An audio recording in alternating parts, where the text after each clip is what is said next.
दिए सज चुके हैं, मिठाइयाँ जमा हो चुकी हैं और इंस्टाग्राम तैयार है। साल का वो समय फिर आ गया है जब भारत की सड़कें जगमगा उठती हैं। पर दीपावली, जिसका शाब्दिक अर्थ दियों की पंक्ति है, वो एक कहानी नहीं है, ये कई गाथाओं का संगम है। कुछ संस्करण कहते हैं कि प्राचीन भारत में ये एक फसल उत्सव के रूप में शुरू हुआ था। ये भगवान राम की घर वापसी का दिन है। निस्संदेह ये महावीर के ज्ञानोदय का भी दिन है। पश्चिम बंगाल में ये काली पूजा भी है। पंजाब में इसे बंदी छोड़ दिवस कहा जाता है।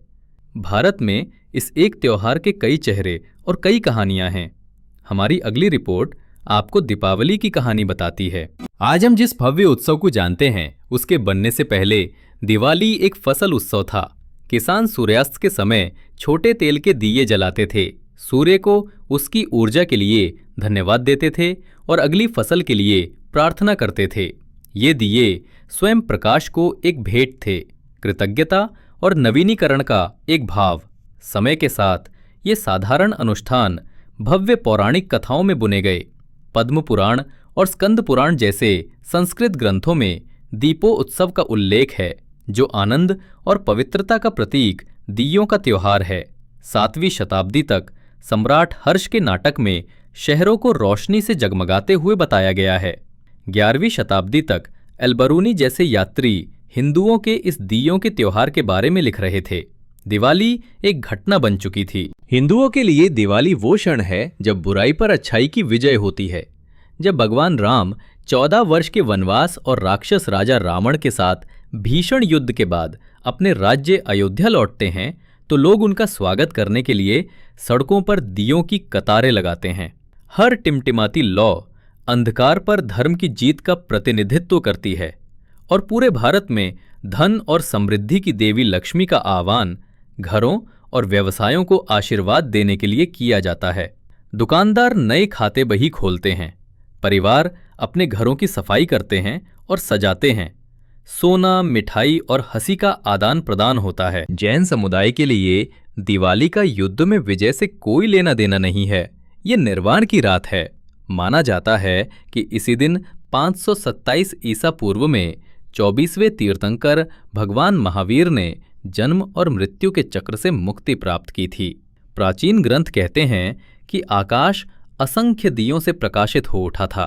इसीलिए जैन जीत का जश्न मनाने के लिए नहीं, बल्कि ज्ञान और आध्यात्मिक स्वतंत्रता का सम्मान करने के लिए दिए जलाते हैं। सिखों के लिए दिवाली को बंदी छोड़ दिवस के रूप में जाना जाता है, जिसका अर्थ है मुक्ति का दिन। 1619 में सिखों के छठे गुरु हरगोबिंद सिंह को ग्वालियर किले में मुगल कैद से रिहा किया गया था। उन्होंने 52 कैप्टिव राजाओं को उनके साथ मुक्त किए जाने तक जाने से इनकार कर दिया था। जब वो अमृतसर लौटे तो शहर उनके सम्मान में जगमगा उठा। इस प्रकार दिवाली सिखों के लिए न्याय और करुणा का दिन बन गई। कुछ बौद्धों के लिए दिवाली कलिंग युद्ध के बाद सम्राट अशोक के परिवर्तन के बारे में है। एक समय के विजेता वो शांति की ओर मुड़े और बुद्ध की शिक्षाओं को अपनाया। नेवार बौद्ध इस त्योहार को अपने हिंदू पड़ोसियों की तरह ही दियों, लक्ष्मी पूजा और पारिवारिक दावतों के साथ मनाते हैं। ये एक याद दिलाता है कि विश्वास प्रकाश की तरह घरों और दिलों के बीच आसानी से यात्रा करता है। यदि आप दिवाली के दौरान पूरे भारत में यात्रा करते हैं तो आपको पता चलेगा कि हर क्षेत्र अपना स्वाद जोड़ता है। जैसे कि पश्चिम बंगाल में ये काली पूजा है, जहां रात भर देवी की पूजा की जाती है। 18वीं शताब्दी में औपनिवेशिक अधिकारियों ने दिवाली की भव्यता पर आश्चर्य व्यक्त किया था।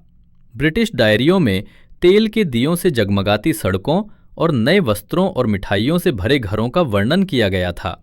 20वीं शताब्दी तक दिवाली एक राष्ट्रीय और वैश्विक त्योहार बन गया। भारत में यह धर्म से परे एकता का प्रतीक है। डायस्पोरा में ट्रिनिदाद से टोबैगो तक दिवाली परेड ने त्योहार को दुनिया की सड़कों पर ला दिया। आज ये उत्सव डिजिटल हो गया है, लेकिन मिथकों, अनुष्ठानों, सोने और पटाखों को हटा दें और जो शेष रहता है वो एक संदेश है जो समय जितना ही पुराना है कि प्रकाश हमेशा अंधकार को पराजित करेगा। और यही दिवाली की कहानी है।